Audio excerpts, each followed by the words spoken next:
Обсудить городские дела приехали делегаты из разных стран мира, от Юго-Восточной Азии до Латинской Америки. Приветствие Владимира Путина участника Международного форума городов стран БРИКС+, зачитал Рустам Минниханов. Сердечно приветствую участников Международного форума городов стран БРИКС+, собравшихся в радушной гостеприимной Казани. Считаю такое общение важным и востребованным.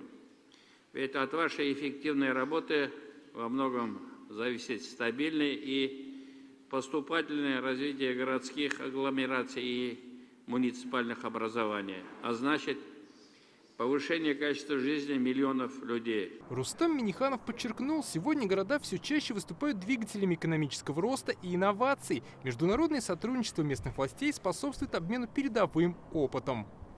Наша республика развивает международные внешнеэкономические связи с иностранными государствами, делится своим богатым опытом межрелигиозного и межнационального согласия, бережно хранит традиции мировых культур. Консолидация усилий на уровне городов поможет разработать инновационные подходы к существующим вызовам и созданию новых моделей устойчивого развития. Главная цель встречи – создание ассоциаций городов и муниципалитетов стран БРИКС+. С такой инициативой ранее выступал Ильсур Метшин. То, что будут приняты решения главами государств, будет реализовываться прежде всего в городах. И дабы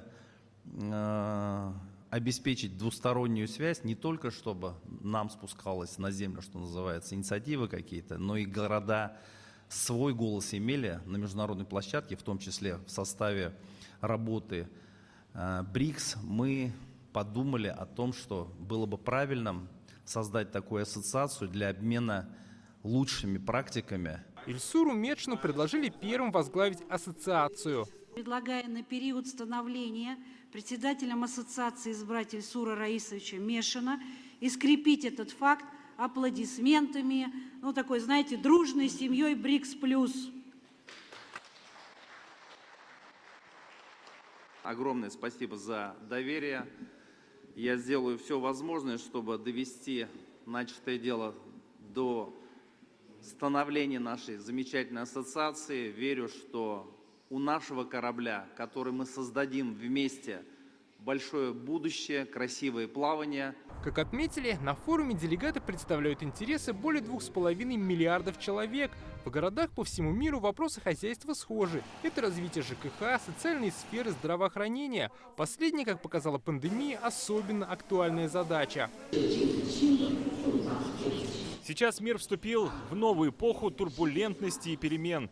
Но нам приятно видеть, как бы ни менялась международная ситуация, страны БРИКС всегда улавливают общую тенденцию, придерживаются своих первоначальных стремлений и привержены построению более всеобъемлющего инклюзивного общества.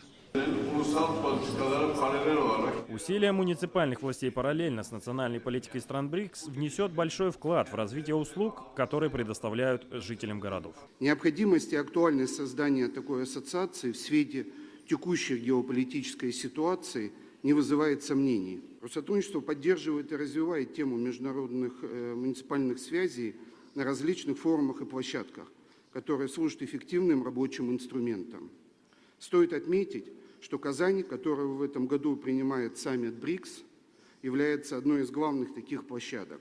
На форуме подписали более десятка соглашений о сотрудничестве. Казань и китайский город Циндао стали городами-побратимами. Такие же связи Менделеевск установил с южноафриканскими городами Полоквана и Растенбург. Участников международного форума ждет не только насыщенная деловая, но и культурная программа. Гостей познакомят с Казанью и национальными особенностями народов республики. Кульминацией станет посещение праздника Сабантуй 23 июня. Дмитрий Айринин, Алмаз Зиеддинов, ТНВ, Казань.